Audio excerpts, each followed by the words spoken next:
tresna urang kudu cinta ati katurunan Kangjeng Nabi poma ulah goreng ati sumaona hiri dengki ari munggu Kangjeng Nabi nyaana langsung ti misti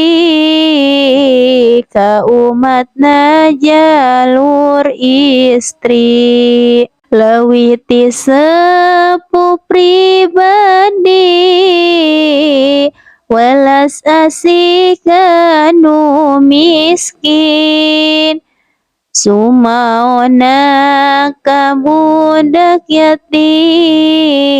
pada sebeku paparin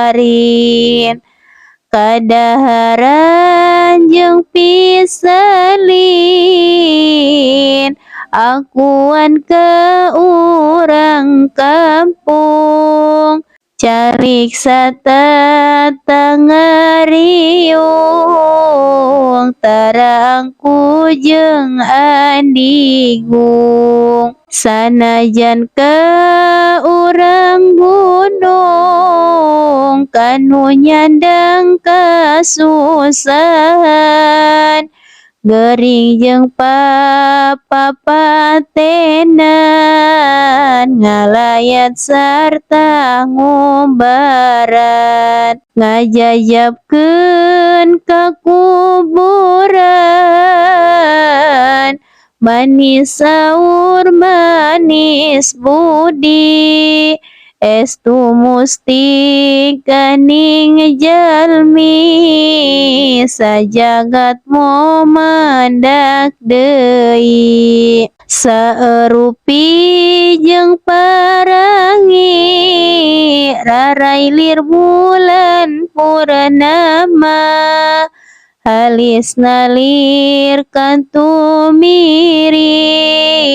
waos lir inten biduri salira harum wawangi estu kersaning pangeran lain sengit diminyakan karingat pada nandean diparake sesengitan sakitu Nabi mulyana taya pisan adigungna angkat pungkeureun sobatna kalangkung handap asaurna anggoan kursa lumayan najan nunggeus ditambahlan kitu deui katuangan banget pisan dikurangan betadina kamiskinan lain sabab tekanggungan ngahaja bae ngirangan ngarah karidoan Tuhan pirang-pirang mujizatna tawis kana bianana Quran nomor hijina mujizat nu pangmulyana tangkal nu perang dauna disiram tilas abdasna ngadadak loba buahna serta hirup satuluyna domba nu banget kuruna syaratna lepet susuna diusap ku pananganna ngadadak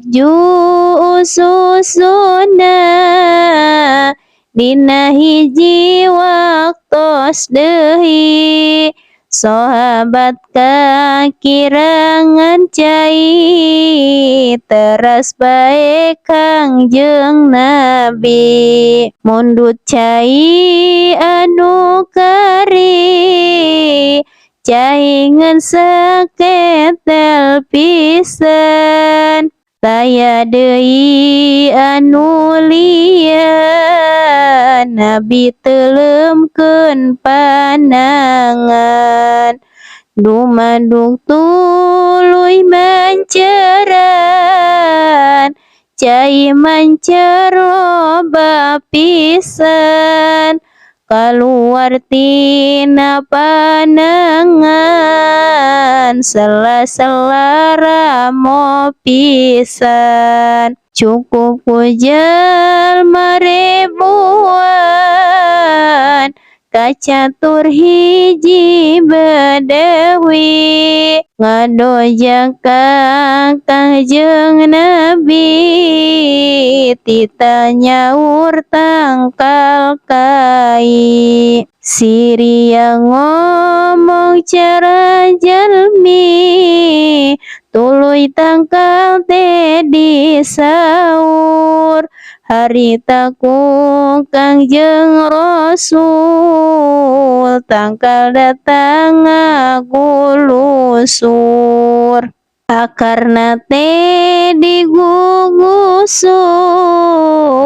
ades ka Kangjeng Nabi uluk salam cara jalma sanggeus kitu balik deui ka tempat asalna tadi Badawi tengen kantun heran ningal eta kaanehan tuluy bae asup Islam